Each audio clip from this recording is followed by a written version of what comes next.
comment ça se passe au sud de la France? L'entrepreneuriat, les investissements, la diaspora africaine, la diaspora de pays des Caraïbes, du Pacifique qui se trouve ici, est-ce qu'elle pense entreprendre en Afrique? Est-ce que déjà ici, localement, elle entreprend? Et qu'est-ce qu'elle fait exactement dans l'entrepreneuriat? Ils sont plus axés, donc concentrés ou intéressés dans quel domaine? Ça, c'est quelque chose qu'on va tous découvrir. Et on prépare un gros forum bientôt, donc, qui aura lieu du 2 au 4 octobre à Bruxelles.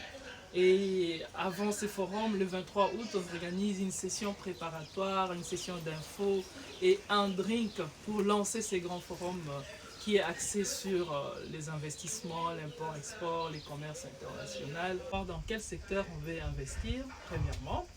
Et on veut investir dans un secteur souhaité, où investir, et si on veut investir en Afrique, dans quel pays investir? Donc ce sont des bonnes questions à se poser. C'est pour ça que nous invitons aussi à aller consulter nos pages, les sites de Crédassure Forum, 3xw, crédassureconnectforum.com, et vous allez sur la rubrique Investir en Afrique. Vous verrez les interviews avec les différents ambassadeurs africains qui nous parlent des investissements dans leur pays. Donc voilà un peu, et pour les restes, vous pouvez toujours nous contacter.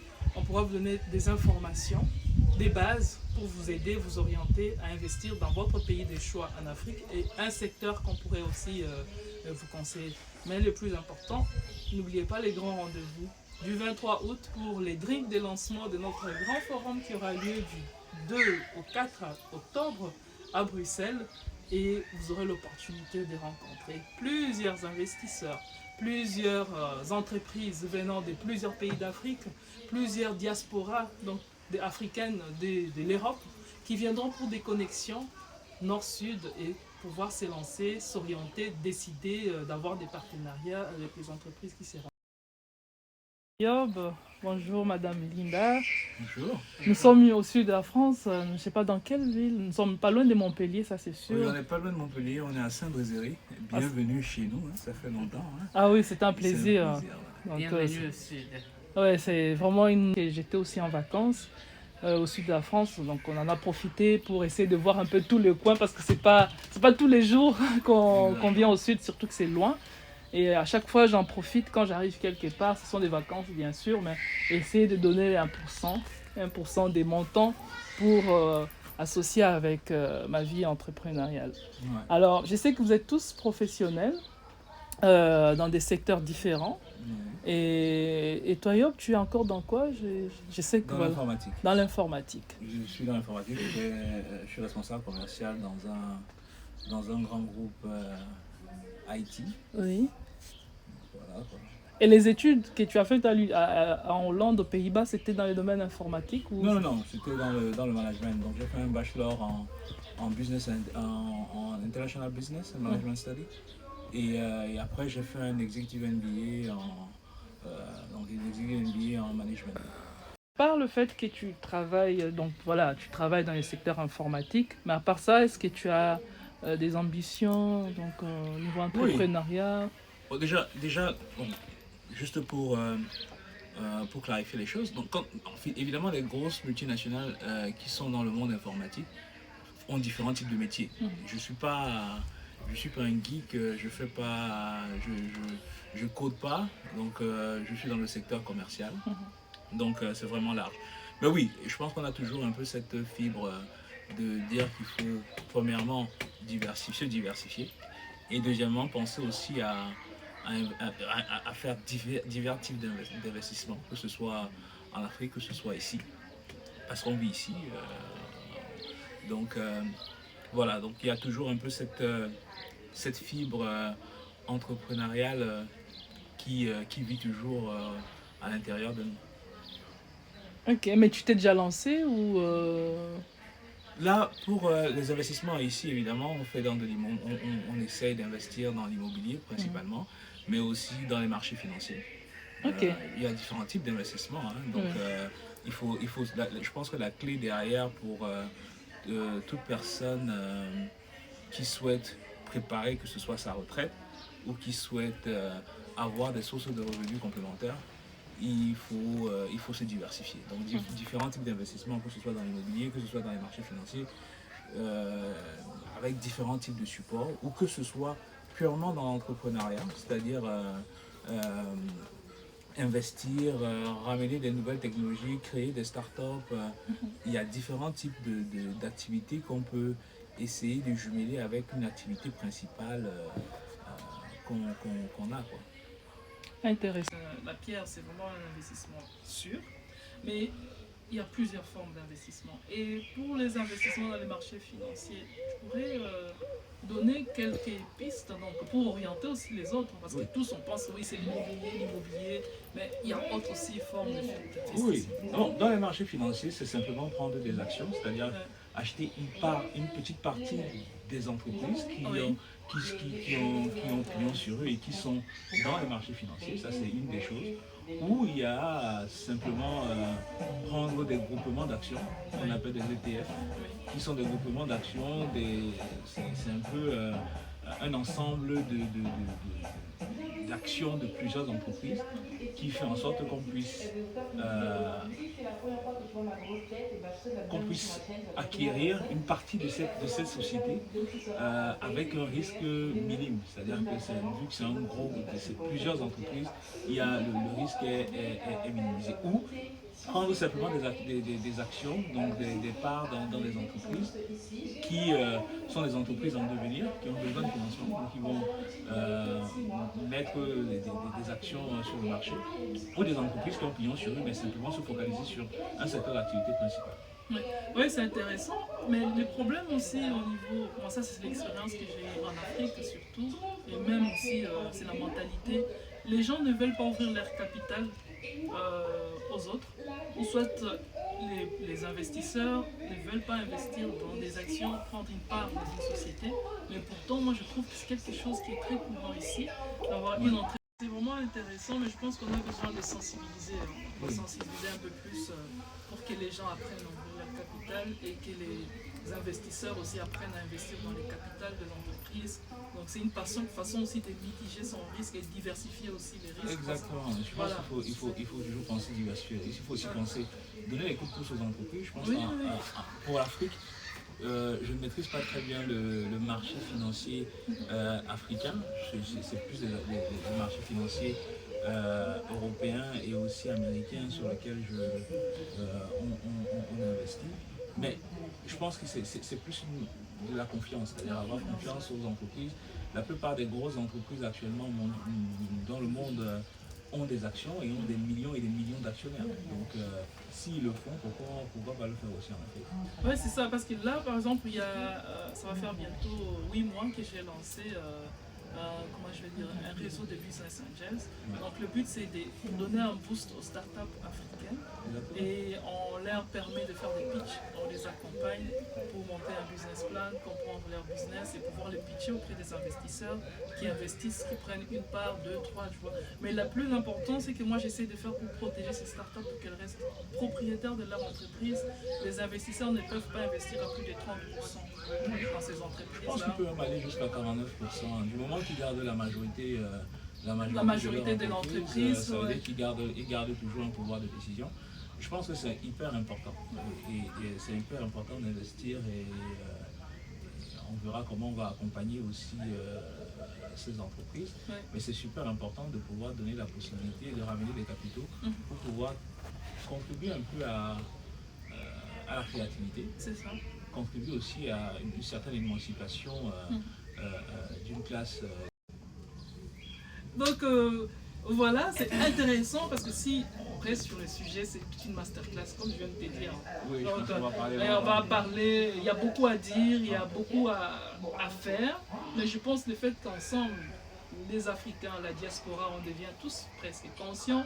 Si tous on se met ensemble, je pense qu'on va bien booster le développement de l'Afrique. Camerounais, diaspora camerounaise, diaspora zimbabwéenne, diaspora congolaise, tous on est africains. Exactement. L'Afrique a besoin de tous ces talents pour le développement. Et juste à côté, il y a Madame Linda. Mais aussi, c'est vrai que ça fait très longtemps qu'on était étudiants. Passer, tu vois, la vie d'étudiant, c'était voilà, la belle vie, les études, les délires et tout.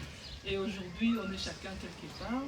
Et tu étais aux Pays-Bas, tu ne parlais pas français à l'époque. On parlait qu'anglais, je trouve même bizarre qu'avec toi on parle français. Et aujourd'hui tu parles français.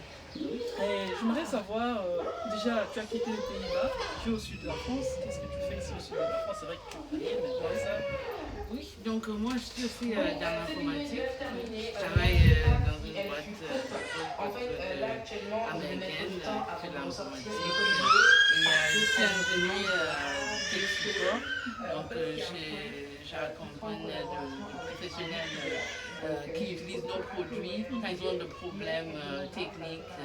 Donc c'est moi qu'ils ont moi au téléphone. Je suis un ingénieur qui ne se déplace pas, mais je travaille beaucoup avec les ingénieurs qui vont, si moi je n'arrive pas à résoudre le problème. Oui, donc voilà, tu aides les entreprises, tu accompagnes l'entreprise. Exactement, pour résoudre le problème technique avec nos produits de serveurs notamment. Donc je fais partie de Women in Tech. On n'est pas nombreux dans l'informatique et on a dit il y a de place pour nous. Il y a quelques années, on voyait que les hommes, les gens, ils ont cette image de geek derrière, mais non, moi je suis là. J'ai fait une reconversion d'ailleurs et je n'ai pas fait de l'informatique à la base, mais je me retrouve là-dedans. Je ne suis pas geek, je suis une femme mariée, j'ai des enfants et je fais de l'informatique.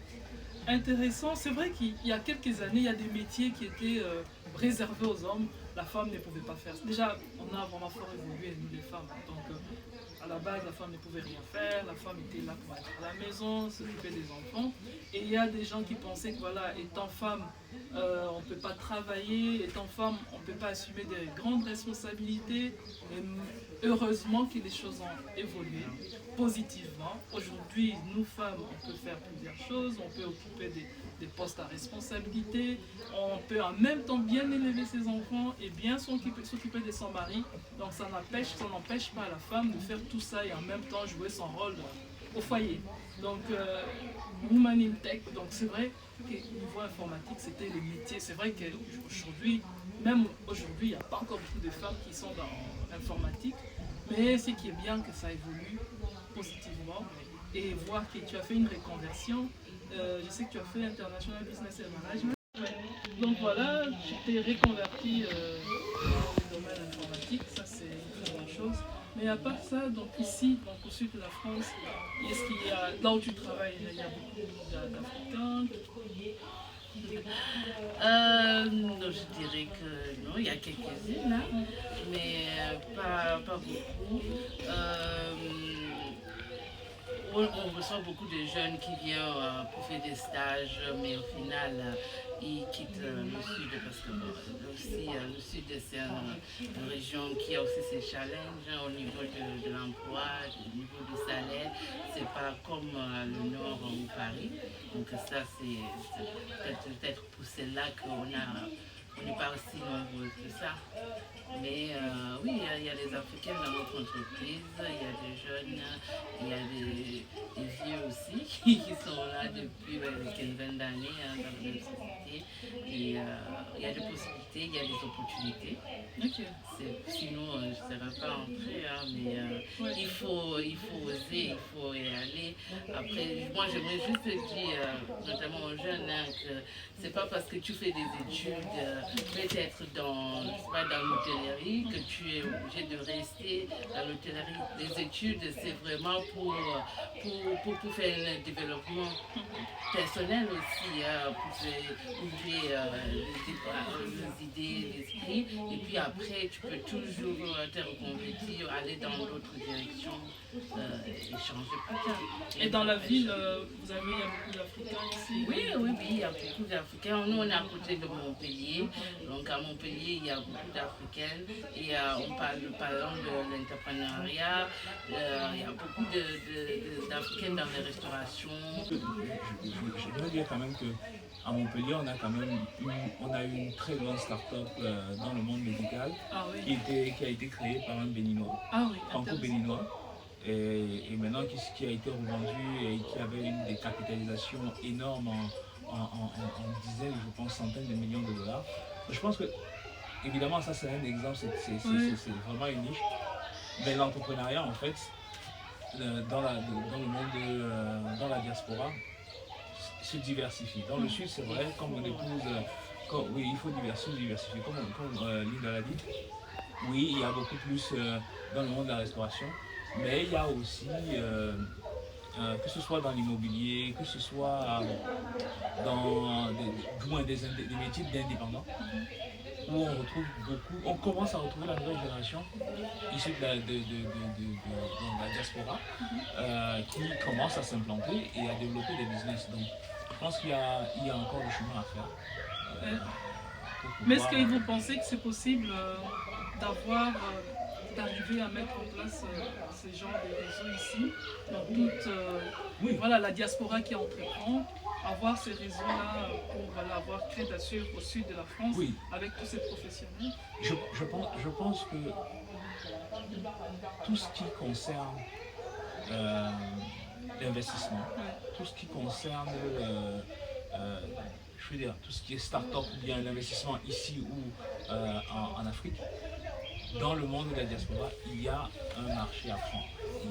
Quand je dis un marché à prendre, il y a un besoin. Il y a un besoin. Donc oui, je disais que je pense que le grand frein, c'est déjà que les gens ont besoin d'avoir l'information. Ils manquent d'information, ils manquent d'éducation.